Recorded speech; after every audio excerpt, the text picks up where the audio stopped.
연대기 성경강좌 초급 제165강 강의 시작하겠습니다. 스가랴서 9장에서 14장 내용을 함께 정리하겠습니다. 자, 스가랴서 9장입니다.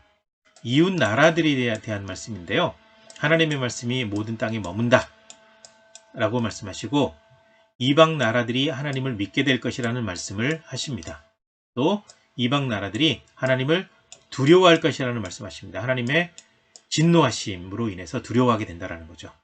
그 다음에 망하고 남은 자들이 돌아와서 하나님의 백성이 된다. 이방 나라에 망하고 남은 사람들 얘기하는 거죠. 하나님의 백성들에게 적이 침범하지 못하게 막으신다라는 약속도 여기에서 하십니다. 그 다음에 메시아의 예루살렘 입성 예언이 나오는데요. 예수님의 예루살렘 입성을 예고하는 내용, 스가랴 9장 9절입니다. 나의 새끼를 타고 입성하시는 것, 신약에서 이루어졌죠. 모든 전쟁이 그치고 모든 나라가 화평하게 된다라는 예언이 나오죠. 그리고 회복의 날이 올 것이다 라고 말씀하시고 헬라 제국을 치실 것, 망하게 하실 것도 말씀하고 있습니다. 이거는 이제 13절에 나오고 있는데 중간기에 있을 사건을 여기서 예언을 하고 있고 하나님께서 자기 백성들을 백성들이 지키는 양떼 같이 구원하신다. 이 사람들이 진짜 목자들은 양떼를 생명 걸고 지키거든요. 그래서 백성이 양떼를 돌본다 라는 의미를 이제 이 사람들은 알죠. 그리고 가장 궁극적인 구원은 예수님을 통한 구원인 것을 바로 여기에서 그 의미를 발견할 수 있습니다. 네, 스가랴 9장 9절 말씀대로 똑같이 나오는 거고요. 그 다음에 스가랴서 10장입니다. 하나님께서 구원하실 것을 약속하십니다. 하나님께 비를 구하면 소낙비를 주실 것이다.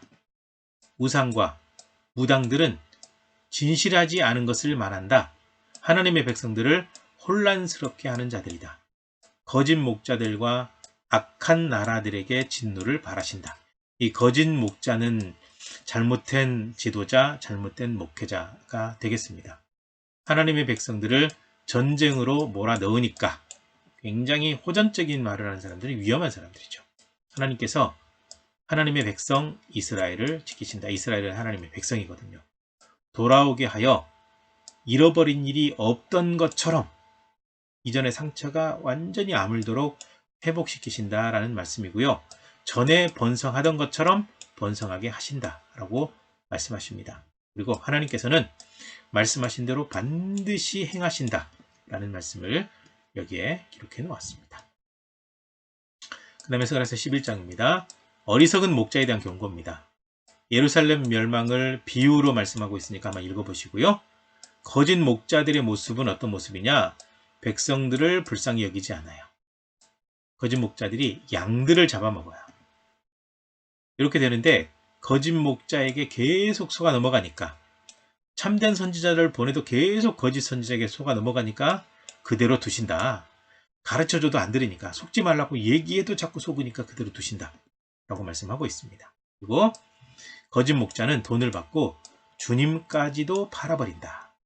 그래서 12절 13절이 가론 유다에 대한 예언으로 연결이 되죠.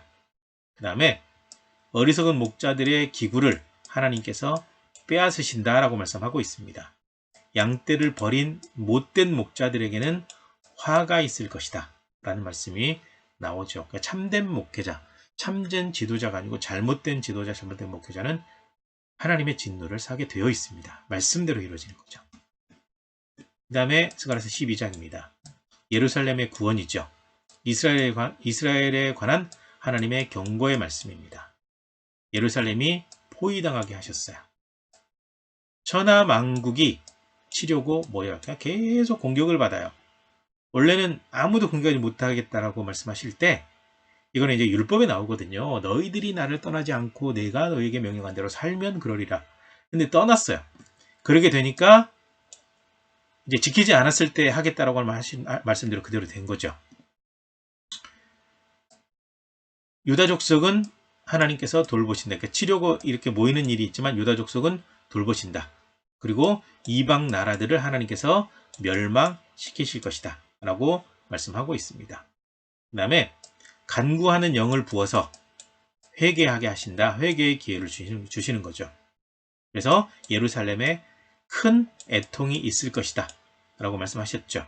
모든 사람들이 다 따로 크게 슬퍼할 것이다. 애통하게 될 것이다. 이런 일이 있고 그러고 난 다음에 하나님의 돌보심, 이것에 대한 말씀이 여기에 같이 포함이 되어 있습니다. 그 다음에 스가랴서 13장입니다. 죄와 더러움을 씻는 샘이 열리는 게 보이죠. 하나님께서 모든 것을 다 씻어주신다라는 거죠.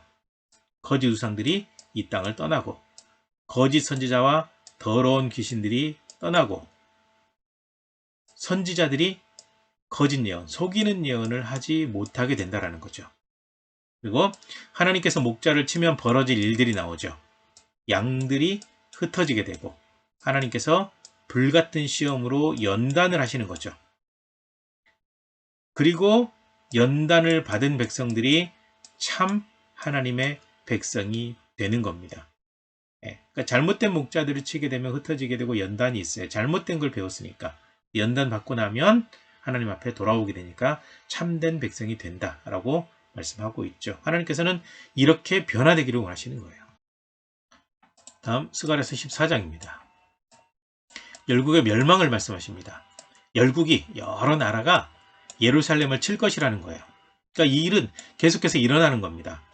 바벨론, 페르시아가 정복해서 계속해서 다스리고 헬라 제국, 로마 제국 계속 일어나요. 계속 이 예루살렘을 친다라는 거죠. 그리고 그 나라들이 하나님의 심판을 받는다. 하나님께서 그 나라들을 치신다라는 거죠. 그래서 예루살렘을 친 나라들에 내릴 재앙이 뭐냐? 모든 사람이 서 있는 채 썩을 것, 화학전, 이 수소폭탄, 그걸 얘기하는 거고요. 그 다음에 짐승들에게도 동일한 재앙이 내리게 된다. 그건 아직 이루어지지 않은 그런 예언의 말씀이 되는 거죠.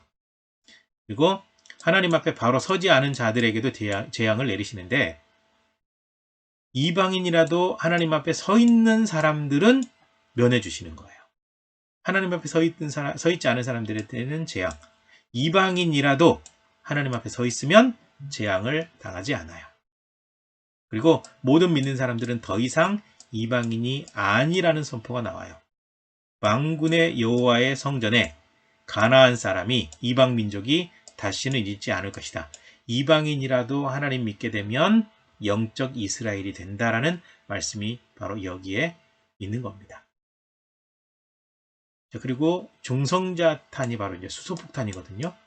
요거는 건물이랑 요거는 그대로 있는 채 사람들이나 생명체들은 서 있는 채로 썩어버린다. 이 연의 말씀이 스가랴서에 있더라고요. 여기까지입니다. 수고하셨습니다.